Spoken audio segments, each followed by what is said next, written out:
Perkenalkan, nama saya Gisela Fania Dwi Payana dengan NIM 130122449 dari kelas IF 4402.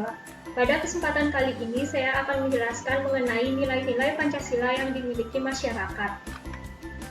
Latar belakang.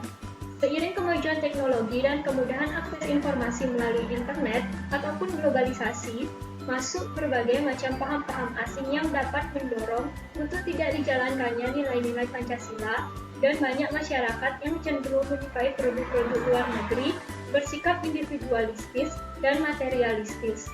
Akibatnya, saat ini, nilai-nilai luhur Pancasila diindikasikan mulai dilupakan masyarakat Indonesia.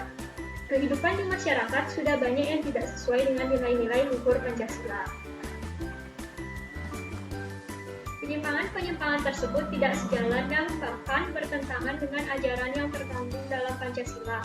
Sebagai ideologi negara, Pancasila sebenarnya sudah mengatur prinsip-prinsip tata kehidupan masyarakat Indonesia, berupa nilai-nilai luhur budaya bangsa yang dapat dijadikan pedoman bagi seluruh rakyat Indonesia untuk mencapai kemajuan dalam hidup berbangsa dan bernegara.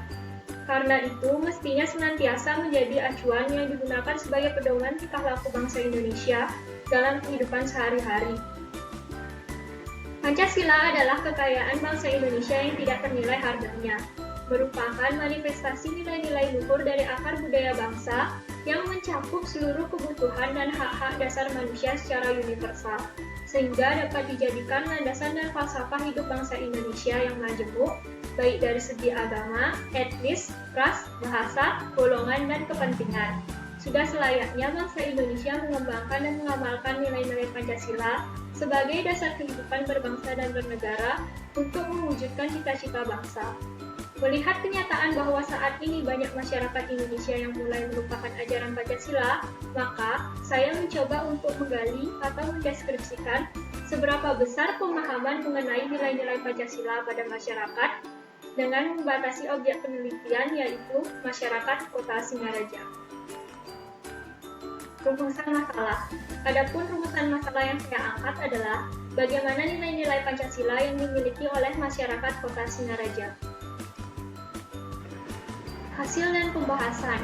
Adapun pertanyaan-pertanyaan yang saya gunakan sebagai indikator penerapan masing-masing sila pada survei, yaitu sebagai berikut. Sila pertama, dalam kehidupan sehari-hari, saya menjalankan ibadah sesuai dengan agama saya. Saya bersikap saling menghormati antar pemeluk agama. Saya berkata dan bertindak secara benar sesuai dengan fakta. Sila kedua, saya menjunjung tinggi nilai-nilai kemanusiaan dan mengakui persamaan derajat tanpa membeda-bedakan.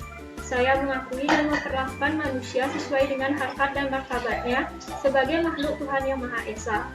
Saya gemar melakukan kegiatan kemanusiaan, contohnya memberikan sumbangan kepada korban bencana alam, donor darah, dan lain-lain. Sila ketiga, saya bangga menjadi bangsa Indonesia. Saya tidak membeda-bedakan suku, agama, ras, ataupun golongan dalam pergaulan di kehidupan sehari-hari. Saya suka menggunakan produk dalam negeri. Sila keempat, saya mengutamakan musyawarah dalam mengambil keputusan untuk kepentingan bersama. Saya menghormati setiap keputusan yang telah dimusyawarahkan. Saya tidak memaksakan kehendak kepada orang lain.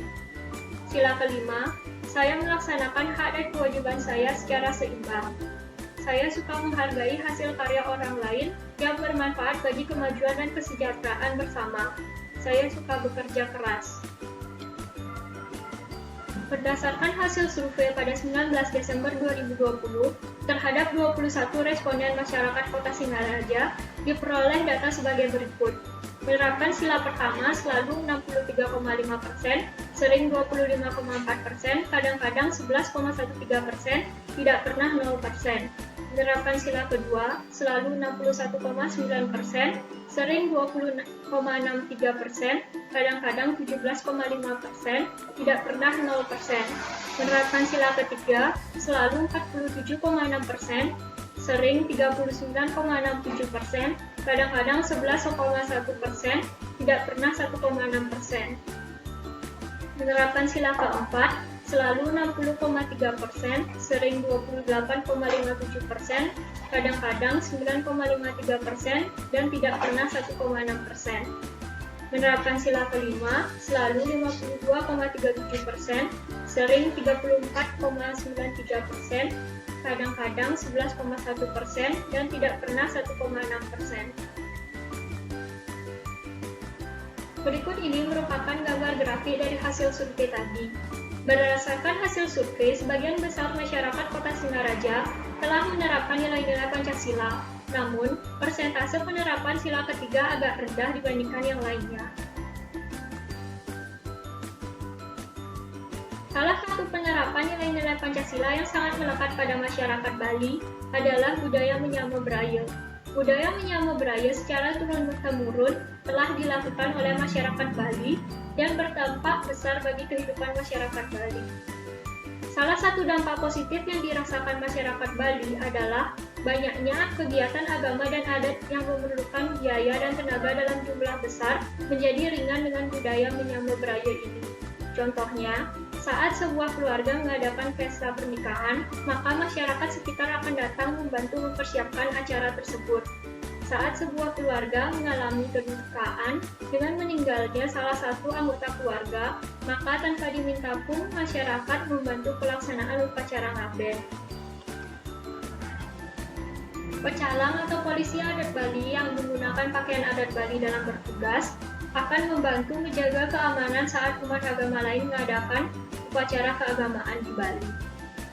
Budaya ngejot, yaitu mengantarkan kue atau masakan kepada tetangga sekitar saat hari raya walaupun berbeda agama. Subak, yaitu kerja bakti mengelola sistem pengairan sawah di Bali. Dari hal itulah, dapat kita lihat bahwa nilai-nilai Pancasila merupakan warisan turun-temurun dari nenek moyang kita. Namun, saat ini budaya menyama Braille agak luntur. Hal ini disebabkan oleh generasi milenial saat ini sangat dekat dengan teknologi, sehingga kontak sosial secara langsung dengan orang lain jarang dilakukan. Kesimpulan dan saran. Kesimpulan, masyarakat Kota Singaraja sudah menerapkan nilai-nilai Pancasila dalam kehidupan sehari-hari. Walaupun agak luntur dengan adanya globalisasi yang menimbulkan sikap individualisme.